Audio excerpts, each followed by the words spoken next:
Avis vascular centre మన దేశంలోనే the best varicose. మీ కెరీర్‌లో మీకు ఇందాక మనం సాంగ్స్ గురించి మాట్లాడుకున్నాం కాబట్టి 'చంద్రబోస్' గారు, 'సిరివెన్నెల' గారు మీకు చాలా అద్భుతమైన పాటలు ఇచ్చారు. Lyric writer. Yeah! So 'Chandrabose' గారితో అంటే మీకు చాలా పాటలు రాశారు ఆయన. అవును. సో 'చంద్రబోస్' గారు అక్కడి నుంచి ఒక ఆహ్, ఎలాంటి ఒక స్థాయికి వెళ్ళిపోయారో మీరు అవును. చూస్తానే ఆస్కార్ ఉన్నారు. అవార్డ్. ఆస్కార్ రేంజ్‌కి వెళ్ళిపోయారు. సో ఆయన చూసినప్పుడు ఎట్లా అనిపిస్తుంది? చాలా ఆనందంగా ఉంటుంది. చంద్రబోస్ గారు ఫస్ట్ నుంచి ఏంటంటే ఆయన మాటల్లో సింప్లిసిటీ ఉంటుంది. చంద్రబోస్ గారే కాదు, సీతారామ శాస్త్రి గారు సేమ్. అవును. ఈయనది కొంచెం డెప్త్ ఉంటుంది, ఆయన సరదా ఉంటుంది. చంద్రబోస్ గారు యూత్కి బాగా కనెక్ట్ అయ్యే విధానం ఉంటుంది. సో అట్లా అంత బైక్ రావటం అంటే ఐఎమ్ రియలీ హ్యాపీ. అండ్ త్రిమూర్తుల విషయానికి వస్తేనే చాలా మంది దగ్గర నేను వినింది ఏంటంటే సెకండ్ హాఫ్ వదిలిపోయింది. యాక్చువల్‌గా ఆ క్లైమాక్స్ సీక్వెన్స్ ఒకటి, సెకండ్ హాఫ్ ఒకటి సినిమాకి ప్రాణం అని చెప్తున్నారు. ఎక్కడైనా సరే సెకండ్ హాఫ్ బాగుంటే సినిమా ఖచ్చితంగా హిట్ అవుతుంది. సో కాన్షియస్‌గా తీసుకున్న జాగ్రత్త అది సెకండ్ హాఫ్‌ని ఈ విధంగా ప్యాక్డ్ లాగా చేయాలి అని చెప్పేసి. అట్లా అని తీసుకోలేదు. మేము స్టోరీని ఫస్ట్ నుంచి ఈ క్యారెక్టర్ ఎక్కడి నుంచి ట్రావెల్ అవుతుందో అట్లా తీసుకుని సెకండ్ హాఫ్ క్లైమాక్స్ వరకు ఎక్కడ కూడా ఆడియన్ను ఈ సీన్ తర్వాత ఇది వస్తుంది అనే ఫీల్ లేకుండా చేయాలన్నది అటెంప్ట్. థ్రిల్లర్ కావాల్సింది థ్రిల్లర్ కావాల్సినదే కదా. సో అలాంటి అటెంప్ట్ చేసాం. మేము స్క్రిప్ట్ అంతా చేసుకుని విన్నప్పుడు మాకేమనిపించింది అంటే ఫస్ట్ హాఫ్ ఈజీగా వెళ్ళిపోతుంది, బికాస్ కొంచెం ఎంటర్టైన్మెంట్ ఉంది, ఒక ఫైట్ ఉంది, మంచి సాంగ్స్ అట్లా ఉన్నాయని. సెకండ్ హాఫ్కి వచ్చేటప్పటికి ఏమన్నా కొంచెం సీరియస్నెస్ ఎక్కువ అంటారా అట్లా అనుకున్నాం. బట్ చూసిన వాళ్ళు కంప్లీట్ ఆపోజిట్ ఇచ్చారు. సెకండ్ హాఫే హుక్ అయ్యాము, క్లైమాక్సే హైలైట్ అని అట్లాంటి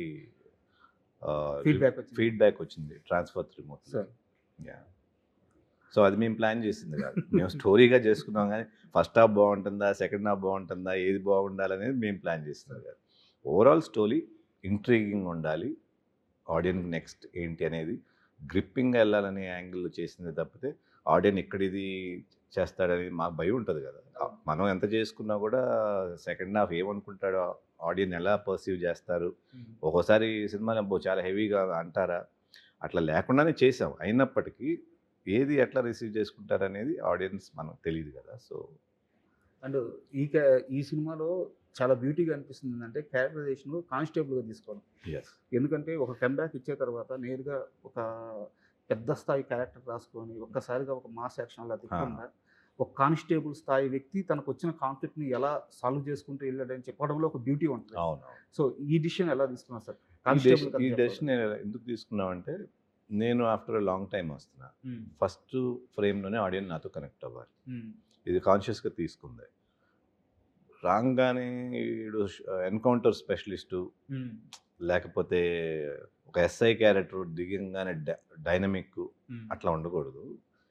కామన్ మ్యాన్కి దగ్గరగా ఉండి ఫస్ట్ త్రిమూర్తుల క్యారెక్టర్ని లైక్ చేయాలి, స్లోగా లవ్ చేయాలి, స్లోగా అటాచ్ అయిపోవాలి అనే పాయింట్ ఆఫ్ వ్యూలోనే క్యారెక్టర్ని అండర్ డాగ్ కింద తీసుకో. అండర్ డాగ్ అంటే ఒక చిన్న కానిస్టేబుల్. ఆ కానిస్టేబుల్తో ఫాలో అవుట్ ఈజీగా ఉంటుంది అప్పుడు ఆడియన్కి. వీడేంటర్ ఎంత పెద్దగా ఏదో హైఫై హీరో లాగా వచ్చాడు అట్లా ఉండకూడదు. సో ఇదివరకు నా సినిమాల్లో లాగా క్యారెక్టర్ని యాక్సెప్ట్ చేయాలి. సో ఆ క్యారెక్టర్తో నవీన్ని యాక్సెప్ట్ చేయడం కాదు, క్యారెక్టర్తో నవీన్ని యాక్సెప్ట్ చేయాలనేది అటెంప్ట్. నన్ను మీరు క్యారెక్టర్ అన్నారు కాబట్టి మీది మనసిచ్చి చూడే సినిమా ఉంటుంది సార్. అందులో ఆ క్యారెక్టర్తో ఎంత లవ్లో పడ్డాం అంటే మా జనరేషన్ అప్పుడప్పుడే యుక్త వయసులోకి వస్తున్న పీరియడ్ అది. సో ఎంత అంటే ఒక అమ్మాయిని దూరం నుంచి ఇలా లవ్ చేయొచ్చా, వన్ సైడ్ లవ్లో ఇంత బ్యూటీ ఉంటుంది ఆ సినిమా చూస్తున్నంత సేపు. సో మనసిచ్చి చూడు సినిమా గురించి ఏదన్నా మీకు బాగా గుర్తుండిపోయే జ్ఞాపకం ఒకటి షేర్ చేయండి సార్. మనసిచ్చి చూడు సినిమా గురించి గుర్తుండేదానికంటే లైక్ ఐ సెడ్ ఆ సినిమాలో కూడా క్యారెక్టరైజేషన్ చూడండి. ప్రకాష్ రాజ్ గారి క్యారెక్టరు, రవితేజ గారి క్యారెక్టరు,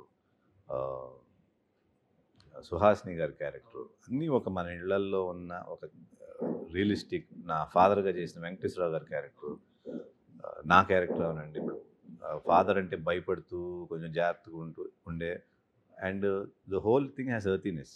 మన విలేజ్లో మన అట్మాస్ఫియర్లో ఉంటే ఎట్లా ఉంటుందో మన కళ్ళ ముందు జరిగే కథలాగా ఈజీగా అటాచ్ అయ్యే కథలాగా ఉంటుంది. సో అట్లా it's a very good placed film.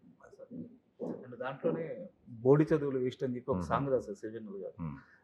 ఆ సాంగ్ గురించి ఎన్ని దశాబ్దాలు చర్చ జరిగిందంటే అవును, ఆయన ఆ రోజు రాసిన ప్రతి మాట ఇప్పుడు కాలమానానికి ఇప్పుడున్న పరిస్థితులకి యాప్ట్గా సరిపోతుంది. ఎప్పటికీ సరిపోద్ది, అది యూనివర్సల్ కదా.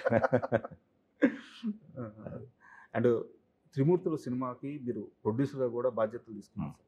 ఇది అంటే హీరోగా మీరు ఆల్రెడీ చేస్తున్నారు, ఓకే. నిర్మాతగా మీరు సినిమాలు చేస్తున్నా సరే ఇది ఇప్పుడున్న పీరియడ్ మారిపోయింది అనమాట. సో ఎలాంటి ఛాలెంజ్ ఫేస్ చేయాల్సి వచ్చింది నిర్మాతగా?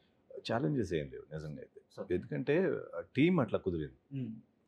అసలు మాలో ఎవరు, నేను డైరెక్టర్ అను, హీరోనో హీరోయిన్ అనో లేకపోతే లేదు, అందరూ ఈ సినిమా ఎట్లా అట్లా ఉన్నప్పుడు ఏమవుతుందంటే మిగతా అన్నీ పోతాయి. పొద్దున్నే లేస్తే షూటింగ్కి వెళ్ళాలి, ఆ సినిమాని ఎట్లా బాగా చేయాలి, ఇదే ఉంటుంది మైండ్లో.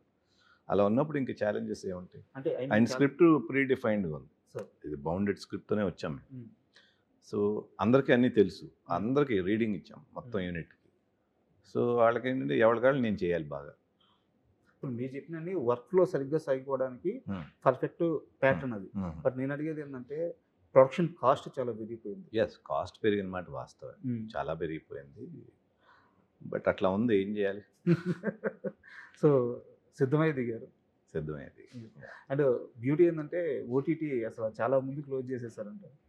వాళ్ళకి చూపించగానే సినిమా చూపించాము. జనరల్గా షో రూల్ చేస్తారు, 5 minutes షో రూల్. అట్లా వదిలే సినిమా చూసేమని వాళ్ళకి పంపించాము. Within 1-2 days they closed it. But అంటే యాక్చువల్గా మూవీ మనం చెప్పుకున్నట్టు చాలా మంది చెప్తున్నారు సార్ బయట కూడా. నాకు మీ డైరెక్టర్ కమల్ తేజ నాకు కొంచెం తెలిసిన వ్యక్తి. సో వాళ్ళు చెప్పే లెక్క మూవీ చాలా బాగా వచ్చింది. ఓటీటీ వాళ్ళు నవీన్ గారు ఉన్నారనో లేదా త్రిమూర్తుల మూవీ బాగా వచ్చిందో కొన్ని చాలా ఈజీగా మీకు అది క్లోజ్ అయిపోయి ఉండొచ్చు. బట్ ఇప్పుడున్న పరిస్థితుల్లో ఓటీటీ క్లోజ్ అవ్వక చాలా సినిమాలు చాలా సఫర్ అవుతున్నాయి. నవీన్ గారు ఉన్నారని కూడా ఐ డోంట్ థింక్ ఇప్పుడు కొనే పరిస్థితి. నవీన్ గారు ఉంటే పేపర్ వ్యూ పెట్టుకుంటారు మ్యాక్స్. అట్లా అనుకుంటా నేను, లేదు సినిమా నచ్చే చూసే వాళ్ళు చేసి ఉంటారేమో. అండ్ మోర్ ఓవర్ ఈ గ్యాప్లో ఈ 10 ఏళ్ల గ్యాప్లో మీకు బాగా ఆశ్చర్యంగా అనిపించిన ఒక హీరో సక్సెస్ అంటే ఏ హీరో పేరు చెప్తారు? ఇక్కడి నుంచి ఎక్కడికి ఎదిగాడు, సూపర్ ఎదిగాడు అని ఈ గ్యాప్ ఈ 10 ఏళ్లలో? ఈ 10 ఏళ్ళలో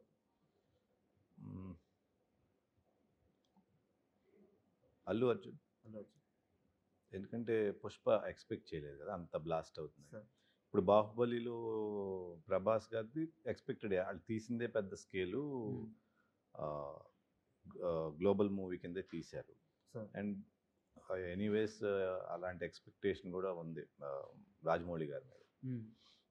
పుష్ప అనేది వాళ్ళు పాపం తెలుగు సినిమాగా తీసుకున్నారు, అది బ్లాస్ట్ అయ్యి వరల్డ్ స్టేజ్లోకి వెళ్ళింది. So that is a very good surprise. And పెద్ద చూసారా సార్? పెద్ద ఇంకా చూడలేదు. అంటే యాక్చువల్గా ఎందుకు అడిగానంటే పెద్ద సినిమా విషయంలో రామ్ చరణ్ గారు ఆ కథను ఓకే చేయడం కూడా సేమ్ మీలాగే ఆలోచించారు. కథ చెప్పాలి, స్టార్ హీరో అయినా సరే కథ చెప్పాలని. That's a very good thought. ఇప్పుడున్న బిగ్ స్టార్స్ ఎవరు అలాంటి కథని సెలెక్ట్ చేసుకోవడానికి డేస్ కూడా చేయరు. సో చాలా బాగా కుదిరింది అనమాట.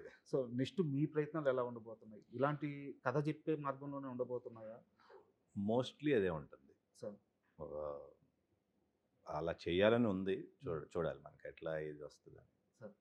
అండ్ త్రిమూర్తుల విషయంకి వస్తే ఆడియన్స్కి ఏం చెప్తారంటే మిమ్మల్ని చూడడానికి ఖచ్చితంగా మీ ఫ్యాన్స్ అలాగో వచ్చేస్తారు. మిగతా ఆడియన్స్కి అయినా సరే త్రిమూర్తుల్లో ఇది ఉంది, ఇది బలంగా చెప్పబోతున్నాం అని చెప్పడానికి ఆ సేల్ పాయింట్ ఏంటి? Sale point conflict. త్రిమూర్తులు ఫేస్ అయ్యే కాన్ఫ్లిక్ట్ అనేది it will be very different. ఇప్పుడు మనం కంపేర్ చేసుకుంటే it will be unique conflict అనేది, కొత్త పాయింట్. అది ఫాదర్ ద స్టోరీ లాగా స్టార్ట్ అవుతుందో లేకపోతే ఒక కానిస్టేబుల్స్ లాగా స్టార్ట్ అవుతుందో, ఎక్కడ లాక్ అవుతుంది అనేది కొత్తగా ఉంటుంది ఆ కాన్ఫ్లిక్ట్. ఆ కాన్ఫ్లిక్ట్ నుంచి ఎండ్కి వెళ్ళే వరకు ఏమవుతుందని యాంగ్జైటీ ఉంటుంది. అట్లా మేము డిజైన్ చేసాం. సో అదే ఆడియన్స్ కూడా ఫీల్ అయితే మటుకి it will be very nice. And నాకు తెలిసి మీ ఫాదర్ గారు చనిపోయిన తర్వాత మీరు తీస్తున్న ఫస్ట్ ఒకవేళ కానీ నాన్నగారు ఉంటే చాలా హ్యాపీగా ఫీల్ అయ్యేవారు. 100% చాలా హ్యాపీ. ఆయనకి అంటే ఒక సింహం అని చెప్తారు ఆయన్ని. అంతే. ఆయనకి నచ్చిన పని నచ్చినట్టు, అంటే ఆయన లాభ నష్టాల గురించి చూసుకునేవాళ్ళు. తీసిన సినిమాలు కూడా మామూలు సినిమాలు. సినిమా అంటే ఫ్యాషన్ ఉంటుంది. ఫ్యాషన్. మీలాంటి ఒక స్టార్ హీరోని కొడుకుగా పొందారు, ఎంత ఆనందం పొందుంటారు. డెఫినెట్గా. సో ఈ రోజు ఉండుంటే ఏం మిస్ అవుతున్నారు నాన్నగారు? ఆయన ఎంత హ్యాపీగా ఉండేవారు అనేది అది ఒకటి మిస్సింగే ఉంటుంది ఎట్లయినా సరే.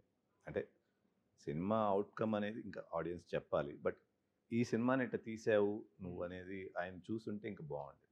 సార్ అండ్ మీ అబ్బాయి సినిమా ప్రెజెన్స్ అనగానే కొంచెం అందరికీ ఇంట్రెస్ట్ క్రియేట్ అవుతుంది. సో ఫ్యూచర్ ప్లాన్స్ ఏమైనా ఉన్నాయా సార్? ఇప్పటికైతే ఏమీ లేదు, బట్ ప్రజెంట్